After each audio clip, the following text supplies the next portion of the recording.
A clonagem terapêutica é uma técnica que visa a obtenção de células-tronco com o mesmo material genético do paciente para utilização terapêutica, como para repor tecidos perdidos por acidente ou tratar doenças como Alzheimer e outras demências, cegueira, doenças neuromusculares e outras patologias.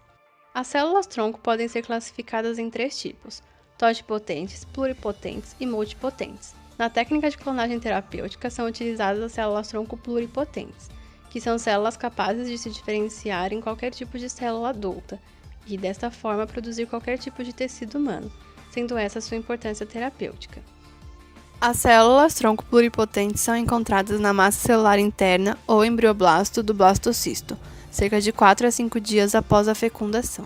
A clonagem terapêutica é inicialmente semelhante à técnica de clonagem reprodutiva, porém, diferentemente desta, na clonagem terapêutica não há introdução do blastocisto no útero e, portanto, não há geração de um feto. A técnica utilizada para a clonagem é a chamada transferência nuclear.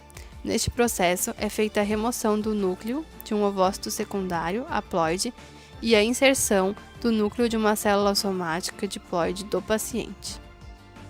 Após a fusão, a célula resultante com carga genética do paciente começa a divisão celular e, em 4 ou 5 dias, chega ao estágio de blastocisto. Neste estágio, há a diferenciação das células em dois grupos: camada externa, que forma parte dos anexos embrionários, e o embrioblasto, que dá origem ao embrião. É no embrioblasto que estão as células-tronco pluripotentes, que serão utilizadas. As células, então, são isoladas do blastocisto por meio de microcirurgia e transferidas para placas ou garrafas de cultivo, cultivadas na presença de fatores inibidores de diferenciação, como o fator inibidor de leucemia, para que passem a se dividir, originando várias células pluripotentes. Essas células podem se diferenciar in vitro com a adição de fatores de crescimento e diferenciação ao meio de cultivo, como o ácido retinóico ou sulfóxido de dimetilo, e desta forma originar os diferentes tecidos que poderão ser usados no tratamento do paciente. Esse processo pode originar adipócitos, neurônios, macrófagos, células da musculatura lisa, dependendo dos fatores de diferenciação que forem adicionados ao meio de cultura.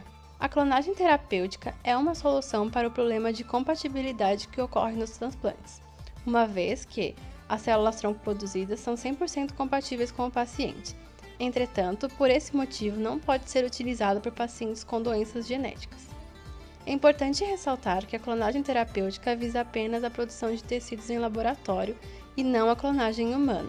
O blastocisto fica inviabilizado após o processo de coleta das células-tronco e, assim, não pode ser usado para dar origem a um clone humano. Apesar de muito promissor o uso de células-tronco para regeneração tecidual e terapia celular, ainda são necessários muitos estudos.